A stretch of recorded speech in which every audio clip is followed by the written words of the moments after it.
Hello and welcome to my YouTube channel.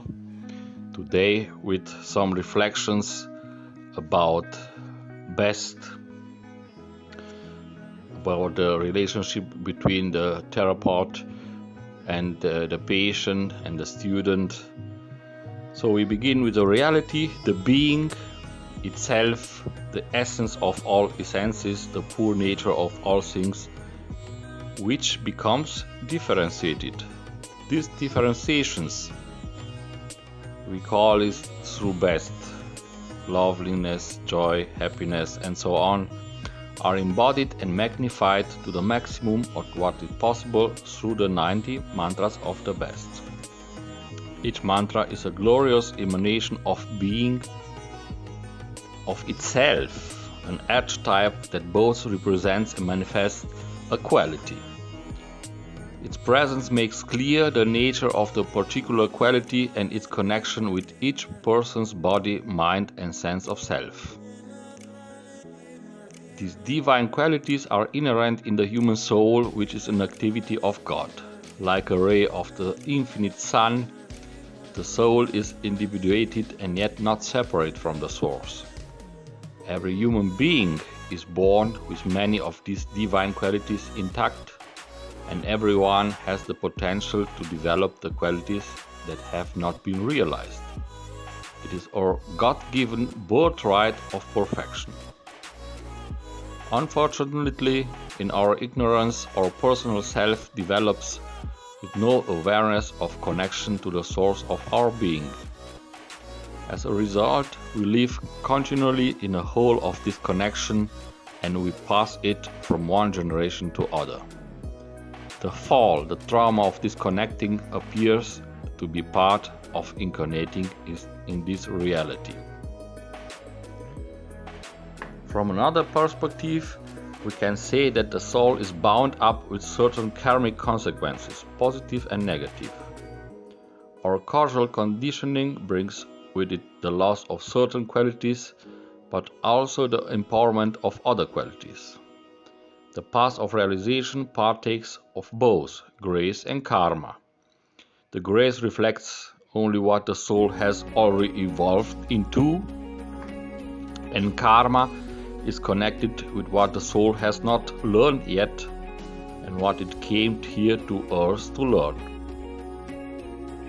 Years later, as adults, when we start the process of retrieving what has been lost to the soul and reconnecting to the source of being, you run into the obstacles that made them lose connection with the source in the first place. Each time you activate one of these divine aspects, one of these divine mantras of the 90 mantras of best, a psychological complex like a cluster of emotionally toned valences and association is activated with it. Further, it is crucial that the physician of the heart, the light worker, have the humility to remember that they are not fully actualized in every divine quality. But regardless of how much of it you have realized, you also need to continually evolve and cultivate this quality. Also, the light worker needs the humility to know that often patients or students are more advanced in certain qualities, and when you gain this insight, you can teach, you can heal and learn from everyone.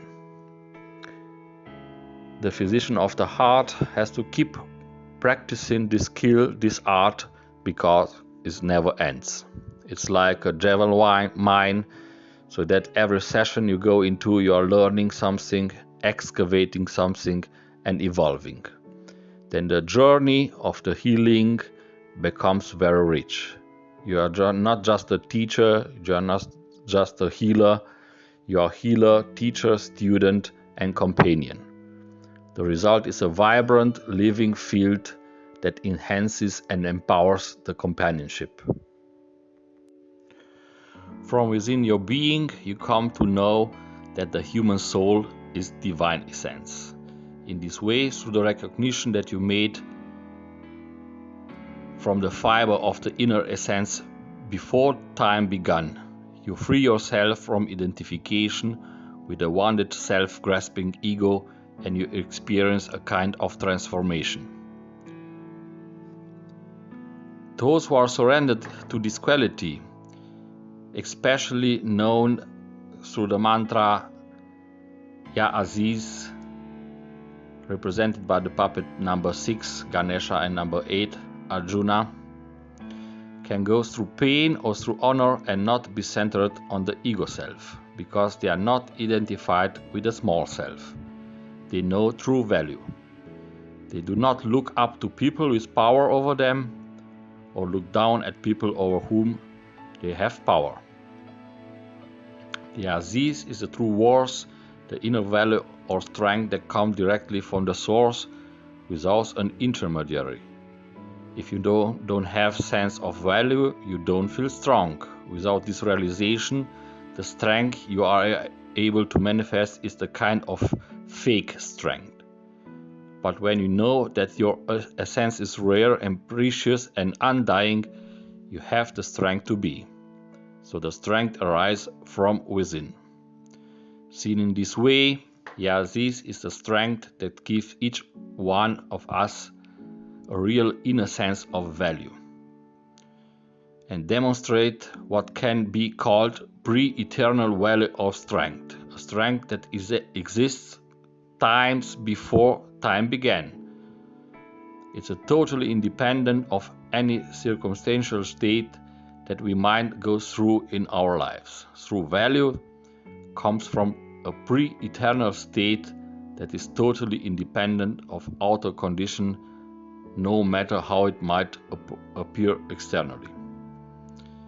So this is a wonderful combination. It has the qualities of being engaged with life, having a sweet nature, and being strong at the same time. It allows you to discover that you have been caught up and trapped in the fixedness of ego, when in reality your true nature is a condition of flowing through the source of all. When the realization breaks through, fixedness breaks. The ego releases its grasping and comes into a continual influence with true being. In this way, the ego can become an image of God and not an image of the parents or image of other authorities. So it's possible the union and the remembrance in Aziz which produce fluidity. The sound chord informs us that Aziz is the kind of omnipotence that the source gives to each and every atom in a universe without distinction, without preference.